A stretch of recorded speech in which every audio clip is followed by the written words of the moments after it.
환율 1,500원. 뉴스에서 자주 듣는 이 숫자가 사실은 여러분의 지갑과 직결되어 있다는 사실을 아시나요? 혹시 요즘 마트에서 장을 볼 때마다 계산대 금액을 보고 깜짝 놀라신 적 있으신가요? 분명 평소처럼 샀는데 왜 이렇게 비싸졌는지 의아하셨을 겁니다. 온라인 쇼핑몰에서 해외 제품을 주문하려다가 예전보다 훨씬 비싸진 가격에 장바구니를 비우신 경험도 있으실 겁니다. 자녀 유학을 준비하시는 분이라면 환전할 때마다 손에 쥐어지는 달러가 점점 줄어드는 걸 체감하고 계실 테고요. 은퇴 후 해외여행을 꿈꾸시는 분이라면 그 꿈이 점점 멀어지는 것 같아 막막하실 수도 있습니다. 이 모든 변화의 중심에 바로 환율이라는 숫자가 자리하고 있습니다. 오늘은 환율 1,500원 시대, 우리 생활에서 가장 먼저 무너지는 것이 무엇인지, 그리고 우리는 어떻게 대비해야 하는지 함께 차근차근 알아보겠습니다. 환율이 우리 생활 깊숙이 어떻게 침투하는지 구체적인 장면으로 함께 살펴보겠습니다. 먼저 아침 커피 한 잔을 생각해 보시죠. 카페에 들어서서 평소 마시던 아메리카노를 주문합니다. 그런데 가격표를 보니 500원이 올랐습니다. 왜 그럴까요? 커피 원두는 대부분 해외에서 수입합니다. 환율이 오르면 같은 원두를 사오는데 더 많은 원화가 필요하게 되고 그 비용이 고스란히 커피 가격에 반영되는 겁니다. 온라인 쇼핑은 어떨까요? 해외 직구로 건강식품이나 화장품을 구매하시는 분들 계시죠? 예전에는 5만 원이면 살 수 있었던 제품이 지금은 6만 원을 넘어갑니다. 제품 가격은 똑같은데 환율이 오르면서 우리가 내야 하는 원화가 늘어난 겁니다. 결국 같은 물건을 사는데 더 많은 돈을 써야 하는 상황이 된 거죠. 자녀 유학을 준비하시는 분들의 고민은 더욱 깊어집니다. 미국 대학 학비가 연간 5만 달러라고 가정해 보겠습니다. 환율이 1,300원일 때는 6,500만 원이면 됐습니다. 하지만 환율이 1,500원이 되면 7,500만 원이 필요합니다. 똑같은 교육을 받는 건데 환율 때문에 1,000만 원을 더 준비해야 하는 겁니다. 이건 작은 금액이 아니죠. 은퇴 후 삶을 계획하시는 분들도 마찬가지입니다. 평생 모아둔 자산이 원화로만 되어 있다면 환율 변동은 여러분의 실질 구매력을 조용히 깎아먹습니다. 해외여행 한번 가려고 해도 환전할 때마다 손에 쥐어지는 달러가 줄어드는 걸 체감하시게 됩니다. 예전 같으면 1,000만 원으로 넉넉히 다녀올 수 있었던 여행이 이제는 1,500만 원을 준비해야 하는 상황이 된 거죠. 이런 변화들이 하나하나 쌓이면서 우리는 점점 더 가난해지는 느낌을 받게 됩니다. 통장 잔고는 그대로인데 같은 돈으로 살 수 있는 게 줄어드는 겁니다. 이게 바로 환율이 우리 삶에 미치는 직접적인 영향입니다. 여러분, 이런 경험들이 낯설지 않으시죠? 그렇다면 환율이 정확히 무엇인지 쉽게 설명해 드리겠습니다. 환율이란 간단히 말해 우리나라 돈인 원화와 외국 돈인 달러를 교환하는 비율입니다. 예를 들어 환율이 1,500원이라는 건 달러 한 개를 사려면 원화 1,500원이 필요하다는 뜻입니다. 마치 시장에서 물건을 사고 팔 때 가격이 있듯이 돈에도 가격이 있는 겁니다. 그런데 이 가격이 고정되어 있지 않고 매일매일 변합니다. 어제는 달러 한 개에 1,400원이었는데 오늘은 1,450원이 되고 내일은 1,500원이 될 수도 있죠. 왜 이렇게 자꾸 변할까요? 그건 돈도 결국 시장에서 거래되는 상품이기 때문입니다. 사려는 사람이 많으면 가격이 오르고 팔려는 사람이 많으면 가격이 내려가는 거죠. 예를 들어볼까요? 환율이 오르면서 시작된 충격은 마치 도미노처럼 우리 경제 전체로 퍼져나갑니다. 수입 물가가 오르면 가장 먼저 타격을 받는 곳이 어딜까요? 바로 물류업입니다. 트럭을 움직이려면 기름이 필요하죠. 기름값이 오르면 택배비, 운송비가 덩달아 오릅니다. 그러면 마트에서 파는 모든 상품 가격에 이 운송비가 반영됩니다. 빵 한 개, 우유 한 팩, 심지어 국산 채소까지도 가격이 오르는 이유가 여기 있습니다. 외식업도 마찬가지입니다. 식재료를 배달받는데 비용이 늘어나고 밀가루나 식용유 같은 수입 원재료 가격도 오르니까 식당 주인은 어쩔 수 없이 메뉴 가격을 올릴 수밖에 없습니다. 치킨 한 마리에 500원, 짜장면 한 그릇에 300원씩 가격이 오르는 겁니다. 공과금도 예외가 아닙니다. 전기를 만드는 발전소는 원유나 천연가스를 수입해서 씁니다. 환율이 오르면 발전 비용이 증가하고 그 비용이 전기요금에 반영되죠. 가스비, 수도요금도 비슷한 이유로 오릅니다. 이런 식으로 환율 상승의 충격은 우리 생활 구석구석으로 스며들어갑니다. 그런데 여기서 가장 무서운 건 이런 상황을 우리가 과거에도 겪었다는 사실입니다. 1997년 외환 위기 때를 기억하시나요? 환율이 폭등하면서 수많은 기업이 무너졌고 평범한 가정들이 삶의 터전을 잃었습니다. 2008년 금융위기 때도 비슷한 일이 벌어졌죠. 환율이 치솟으면서 수입 물가가 폭등했고 서민들의 생활비 부담이 견딜 수 없을 만큼 커졌습니다. 지금과 완전히 똑같은 상황은 아니지만 환율 급등이 개인의 삶에 미치는 고통의 본질은 달라지지 않았습니다. 그때의 교훈을 우리는 결코 잊어서는 안 됩니다. 그렇다면 왜 지금 환율이 1,500원까지 치솟고 있을까요? 크게 세 가지 원인이 있습니다. 첫째, 미국과 한국의 금리 차이입니다. 미국은 물가를 잡기 위해 금리를 높게 유지하고 있습니다. 반면 한국은 경기를 살리기 위해 금리를 낮추거나 동결하고 있죠. 그러면 어떤 일이 벌어질까요? 투자자들은 당연히 이자를 더 많이 주는 미국으로 돈을 옮깁니다. 한국에서 돈을 빼서 미국으로 보내려면 원화를 팔고 달러를 사야 하겠죠? 달러 수요가 늘어나니 환율이 오르는 겁니다. 둘째, 국제 정세의 불안입니다. 전쟁, 무역 분쟁, 전염병 같은 위기가 터지면 사람들은 안전한 곳으로 돈을 옮기려 합니다. 그 안전한 곳이 바로 미국입니다. 달러는 세계에서 가장 믿을 수 있는 통화로 여겨지니까요. 위기가 올 때마다 달러 수요가 폭발적으로 늘어나고 환율이 급등하는 겁니다. 셋째, 한국 경제에 대한 불안감입니다. 수출이 줄어들고 성장률이 낮아지고 가계부채가 늘어나는 뉴스가 나오면 외국 투자자들이 한국에서 돈을 빼갑니다. 역시 원화를 팔고 달러를 사니까 환율이 오르죠. 이 세 가지 원인이 동시에 작용하면서 환율은 1,500원을 향해 치솟고 있는 겁니다. 그런데 여기서 끝이 아닙니다. 환율이 오르면 가장 먼저 타격을 받는 게 수입 물가입니다. 우리가 먹는 밀, 옥수수, 콩 같은 곡물은 대부분 수입합니다. 기름을 넣는 원유도 수입하죠. 환율이 오르면 이런 수입품을 사오는데 더 많은 원화가 필요합니다. 예를 들어 원유 한 배럴 가격이 $80라고 가정해 보겠습니다. 환율이 1,300원일 때는 104,000원이면 됐습니다.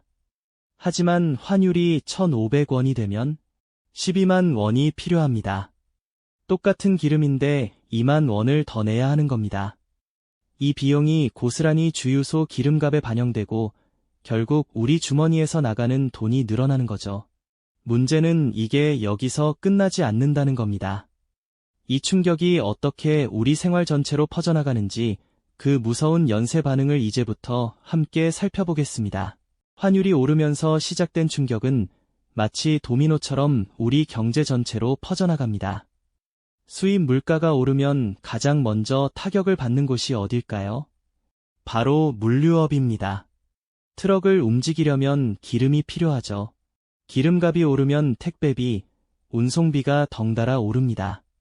그러면 마트에서 파는 모든 상품 가격에 이 운송비가 반영됩니다. 빵 한 개, 우유 한 팩, 심지어 국산 채소까지도 가격이 오르는 이유가 여기 있습니다. 외식업도 마찬가지입니다. 식재료를 배달받는데 비용이 늘어나고 밀가루나 식용유 같은 수입 원재료 가격도 오르니까 식당 주인은 어쩔 수 없이 메뉴 가격을 올릴 수밖에 없습니다. 치킨 한 마리에 500원, 짜장면 한 그릇에 300원씩 가격이 오르는 겁니다. 공과금도 예외가 아닙니다. 전기를 만드는 발전소는 원유나 천연가스를 수입해서 씁니다. 환율이 오르면 발전 비용이 증가하고 그 비용이 전기요금에 반영되죠. 가스비, 수도요금도 비슷한 이유로 오릅니다. 이런 식으로 환율 상승의 충격은 우리 생활 구석구석으로 스며들어갑니다. 그런데 여기서 가장 무서운 건 이런 상황을 우리가 과거에도 겪었다는 사실입니다. 1997년 외환 위기 때를 기억하시나요? 환율이 폭등하면서 수많은 기업이 무너졌고 평범한 가정들이 삶의 터전을 잃었습니다. 2008년 금융위기 때도 비슷한 일이 벌어졌죠. 환율이 치솟으면서 수입 물가가 폭등했고 서민들의 생활비 부담이 견딜 수 없을 만큼 커졌습니다. 지금과 완전히 똑같은 상황은 아니지만 환율 급등이 개인의 삶에 미치는 고통의 본질은 달라지지 않았습니다. 그때의 교훈을 우리는 결코 잊어서는 안 됩니다. 이런 위기 상황에서 사람들은 어떻게 반응할까요? 대부분 불안해합니다. 인터넷 커뮤니티나 유튜브를 보면 지금 달러 사야 하나요? 부동산 팔아야 하나요? 같은 질문이 쏟아집니다. 검증되지 않은 정보들이 넘쳐나고 누군가 이것이 답이다 라고 외치면 사람들이 우르르 몰려갑니다. 하지만 이런 군중 심리야말로 가장 위험합니다. 다수가 같은 선택을 할수록 그 위험은 기하급수적으로 커지기 때문입니다. 마치 좁은 출구로 한꺼번에 몰려드는 사람들처럼 결국 더 큰 혼란과 손실을 부를 수 있습니다. 불안한 마음에 휴대폰으로 환율을 계속 확인하고 섣부른 판단으로 투자에 나서는 행동은 오히려 우리 자산을 더 큰 위험에 빠뜨릴 수 있습니다. 그렇다면 우리는 어떻게 해야 할까요? 감정적인 반응 대신 냉철하게 상황을 분석하고 근본적인 해결책을 찾아야 합니다. 그 해결책의 실마리는 우리가 그동안 당연하게 여겨왔던 재테크 방식을 되돌아보는 데서 시작됩니다. 환율 급등의 충격은 결국 개인의 삶으로 떨어집니다. 그런데 이 충격은 모두에게 똑같이 오지 않습니다. 가진 것에 따라, 소득 수준에 따라 그 무게감이 완전히 달라집니다. 월급 300만 원을 받는 직장인 가정을 예로 들어보겠습니다. 한 달 생활비가 250만 원 정도라고 가정해보죠. 식비, 교통비, 통신비, 공과금을 내고 나면 저축할 수 있는 돈은 50만 원 정도입니다. 그런데 환율이 오르면서 식료품 값이 월 5만 원, 기름값이 3만 원, 전기, 가스 요금이 2만 원 더 나갑니다. 그러면 저축 가능 금액이 50만 원에서 40만 원으로 줄어듭니다. 20%가 사라지는 겁니다. 목돈을 모으는 속도가 느려지고 노후 준비는 점점 더 멀어집니다. 자영업자는 더 힘듭니다. 식당을 운영하는 사장님의 경우 식재료비가 오르고 배달비가 오르는데 메뉴 가격을 함부로 올릴 수가 없습니다. 손님이 줄어들까 봐 두렵기 때문이죠. 결국 이윤이 줄어들고 한 달 순수익이 200만 원에서 150만 원으로 떨어집니다. 가게 임대료는 그대로인데 수익만 줄어드니 마음이 무거워집니다. 반면 자산을 가진 사람들의 상황은 다릅니다. 부동산이나 주식, 해외 자산을 보유한 사람들은 오히려 환율 상승의 혜택을 누리기도 합니다. 달러 자산을 가진 사람은 환율이 오를수록 원화 가치로 환산했을 때 자산이 불어납니다. 서울, 강남의 아파트 여러 채를 가진 사람은 물가가 오르든 말든 큰 타격을 받지 않습니다. 하지만 월급에 의존해서 사는 사람, 소규모 자영업을 하는 사람들은 환율이 오를 때마다 삶이 팍팍해집니다. 이것이 바로 양극화입니다. 똑같은 경제 상황에서도 누군가는 자산이 불어나고 누군가는 빚이 늘어납니다. 누군가는 여유롭게 투자 전략을 세우고 누군가는 당장 이번 달 생활비를 걱정합니다. 혹시 요즘 통장 잔고를 보면서 한숨이 나오시나요? 열심히 일하는데도 왜 저축이 안 되는지 답답하신가요? 그렇다면 여러분께 꼭 말씀드리고 싶은 게 있습니다. 이건 여러분 잘못이 아닙니다. 환율이라는 보이지 않는 힘이 여러분의 지갑을 조용히 털어가고 있는 겁니다. 그리고 이 구조를 아는 사람과 모르는 사람의 격차는 시간이 지날수록 점점 더 벌어집니다. 그렇다면 우리는 이 상황에서 무엇을 할 수 있을까요? 무작정 불안해하거나 검증되지 않은 투자에 뛰어드는 게 답일까요? 아닙니다. 지금 필요한 건 냉정한 판단과 작은 실천입니다.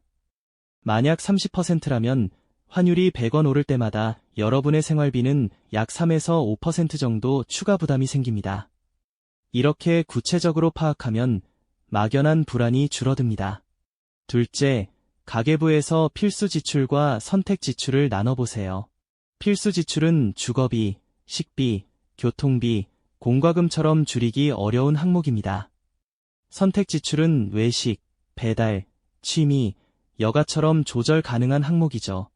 환율이 급등할 때는 선택 지출 중 20% 정도를 미리 줄일 항목을 정해두는 겁니다. 예를 들어 한 달에 배달 음식을 8번 시켰다면 6번으로 줄이는 식입니다.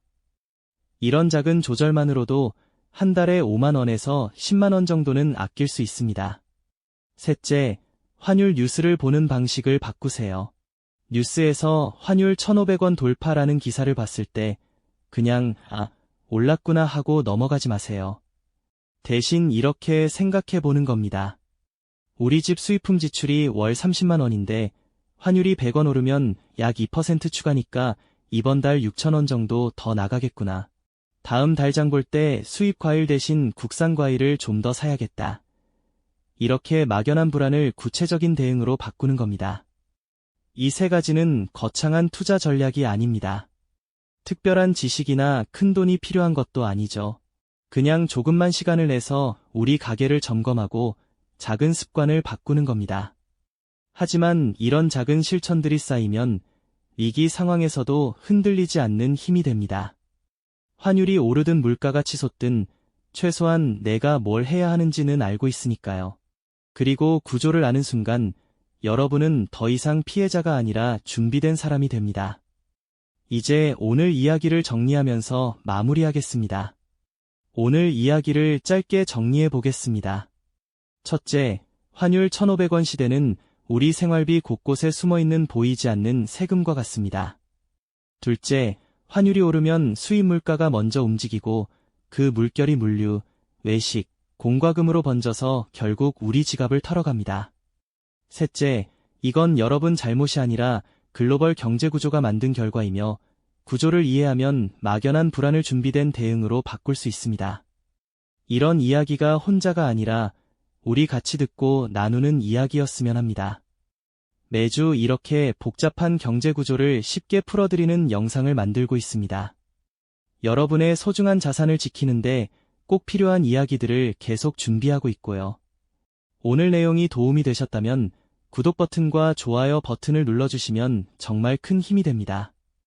다음 시간에는 환율 급등 시대의 사람들이 가장 많이 하는 실수 3가지에 대해 함께 이야기 나눠보겠습니다. 많은 분들이 불안한 마음에 섣불리 선택하는 것들 중에는 오히려 내 자산을 더 빨리 소모시키는 위험한 함정도 숨어 있습니다. 달러 예금에 몰빵하기, 부동산 급매로 손절하기, 그리고 검증되지 않은 투자 상품에 뛰어들기. 이 3가지를 왜 조심해야 하는지, 그렇다면 현실적으로 어떤 선택이 더 나은지를 구체적인 사례와 함께 알려드릴 테니 다음 영상도 꼭 확인해주세요.